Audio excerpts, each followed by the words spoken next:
तो साल भले ही नया है, लेकिन भारतीय टीम का अंदाज पुराना है क्योंकि मैच से एक दिन पहले ही अपने 11 खिलाड़ियों की उन्होंने घोषणा कर दी है। इसका फायदा ये है कि अब हम भी अनुमान नहीं लगाएंगे, हम ठोस बात करेंगे और अनुमान जो लगाते हैं उसको हम बोलचाल की भाषा में कहते हैं पतंग उड़ाना, तो वो नहीं करेंगे।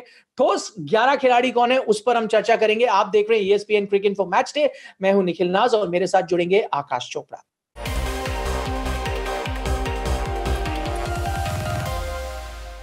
तो मेलबर्न से अब कारवा जा पहुंचा है सिडनी टेस्ट के लिए, तीसरा टेस्ट मैच, उसके बारे में हम बात कर रहे हैं। आकाश, सबसे पहले बात तो यही होगी, दो धुरंधरों की वापसी हो रही है यहाँ पर। रोहित शर्मा एक तरफ, उम्मीद करें डेविड वार्नर भी होंगे दूसरी तरफ, ऐसी खबरें आ रही है। सबसे पहले तो ये बात करते हैं उस खिलाड़ी की जो बाहर चला गया है। सिर्फ दो टेस्ट मैच ही लगे, आपका first choice, second choice opener तो बाहर हो ही गया, फर्स्ट चॉइस ओपनर भी बाहर चला गया है। हाँ, देखिए, सच ये है कि आप तीसरा टेस्ट खेल रहे हैं और तीसरे टेस्ट में आपके पास एक तीसरा नया एक ओपनिंग पेयर आप उतारने वाले हैं। बिल्कुल आइडियल नहीं है ये, ऐसा कभी नहीं होना चाहिए जब आप विदेशी धरती पे जाकर खेल रहे हैं, खासतौर से सब कॉन्टिनेंट से बाहर। अगर आप श्रीलंका बांग्लादेश जाएं कोई बात नहीं, लेकिन अगर आप Australia, England, south Africa, New Zealand जाते हैं तो सबसे पहला ये होता है कि आपने अपनी फाउंडेशन कैसी बनाई। तो उसमें अगर आप हर मैच में एक नया ओपनिंग पेयर उतारते हैं तो बड़ा अनफॉर्चुनेट है। पर अगर आप परिस्थितियों को समझेंगे, देखेंगे कि रोहित शर्मा दूसरे मैच के बाद ही उपलब्ध हुए हैं, पहली चॉइस ओपनर तो वो हमेशा थे पर उपलब्ध ही नहीं थे। जब वो वापिस आएंगे तो किसी को तो बाहर जाना पड़ेगा। अब मयंक अग्रवाल भी शायद खेल जाते अगर शुभमन गिल ने रन ना बनाए होते। अब शुभमन गिल को तो आप बिठा नहीं सकते। बहुत अनफॉर्चुनेट है अगर आप मयंक अग्रवाल के दृष्टिकोण से देखें कि पहले 11 मैचेस में 1000 रन, 2 दोहरे शतक, ऑस्ट्रेलिया में रन। लेकिन हमारा जो पेशेंस है, जो धैर्य है, वो सिर्फ 2 टेस्ट मैच के लिए था। हम मतलब जब तक रन बनाते रहोगे तब तक हम खिलाते रहेंगे, जैसे ही आप आउट होंगे हम आपको बाहर कर देंगे।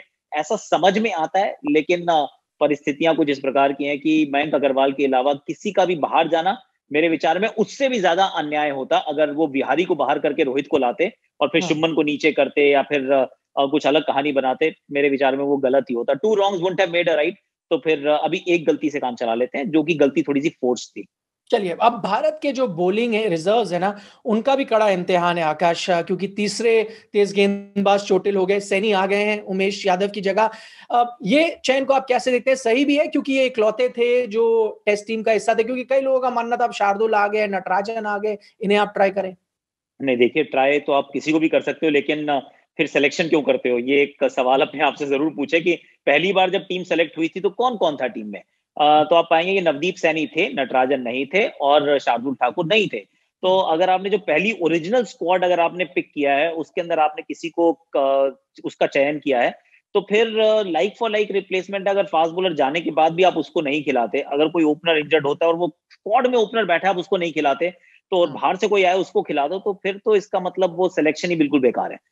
तो नवदीप सैनी का ही हक बनता था कि उनको ये मौका मिले और अच्छी बात है। मैं तो बहुत खुश हूं। मैं आप जानते हैं मैं बहुत पसंद करता हूं इनको, थोड़ा मेरा बायस है ये ओपिनियन इनके बारे में, क्योंकि मुझे लगता है कि इनके पास टेस्ट क्रिकेट में जो काबिलियत होनी चाहिए, जो अच्छा करने के जो जो चीजें चाहिए, वो इनके पास हैं। ये लंबे कद के हैं, हाई आर्म एक्शन है, इनका रिस्ट बहुत सीधा है, ये हवा में स्विंग नहीं करते, ऑफ द डेक एक पिच गेंद को हिलाते हैं और 145 की गति पे गेंदबाजी करते हैं। तो ये वो जो क्वालिटीज हैं, ये अमूमन आप फास्ट बॉलर्स में ढूंढते हैं अंतरराष्ट्रीय स्तर में।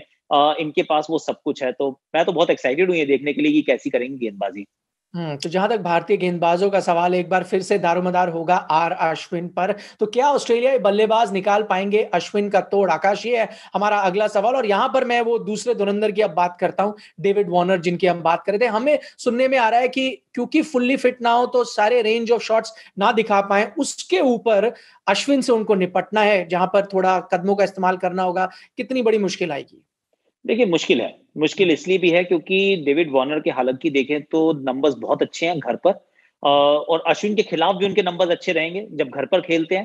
पर जब अश्विन के खिलाफ वो कहीं और खेलते हैं और किसी भी और फॉर्मेट में खेलते हैं, चाहे आप वो दुबई की आईपीएल की बात कर लीजिए, तो स्पिनर पे शायद एक ही बार स्पिनर पे आउट हुए हैं, वो थे रविचंद्रन अश्विन। आप अगर उनको देखें इंडिया में आते हैं तो रविचंद्रन अश्विन को देख के ऐसा लगता है कि हाथ पांव कांप रहे हैं, क्योंकि वो पहले 2-4 ओवर में उनको साफ कर देते हैं।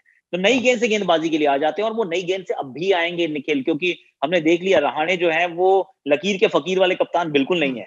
वो बड़े एडवेंचरस कप्तान है, बड़े इंस्टिंक्टिव कप्तान है। अगर पिछले मैच में वो उनको पहले सेशन में ले आए तो हो सकता है यहाँ तो इंडिया टॉस जीत के बैटिंग कर ले, फिर दूसरे दिन गेंदबाजी की बारी आए, पिच उतनी नई नहीं होगी, फ्रेश नहीं होगी, तो आप अश्विन को नई गेंद से गेंदबाजी करते देखेंगे बहुत जल्दी। और अगर सामने डेविड वार्नर होंगे तो इतना आसान इस बार नहीं होगा, क्योंकि रविचंद्रन अश्विन का जो कॉन्फिडेंस है वो तो एकदम 7वें आसमान पर है, और डेविड वार्नर क्वारंटीन और वो क्या कहते हैं रिहैबिलिटेशन, ये 36 चीजें से अभी गुजर कर आ रहे हैं। इतना स्ट्रेट फॉरवर्ड नहीं है कि आप पहला मैच खेलें, पहली गेंद खेलें और उसी पे आप चौका छक्का मारना शुरू करें। मानना जाएगा कि भाई पेडिग्री है, बहुत एक्सपीरियंस है, रोहित के पास भी है, इनके पास भी है, पर दोनों के लिए मुझे लगता है कि इतना आसान नहीं होगा कि आप आते ही वो चौथी गियर में गाड़ी को डाल दें। तो पिछली बार जब यहाँ पर टेस्ट मैच हुआ था तो भारतीय टीम जीत के बहुत करीब थी, लेकिन वो हो नहीं पाया, बारिश आ गई थी। क्या इस बार सिडनी क्रिकेट ग्राउंड पर भारत ये मुकाबला जीतने में कामयाब होगा? क्योंकि सीरीज बहुत ही दिलचस्प मोड़ पर इस वक्त खड़ी है, 1-1 की बराबरी है। आकाश, बहुत बहुत शुक्रिया हमारे साथ चर्चा करने के लिए। आप देख रहे थे ESPN cricket info match day.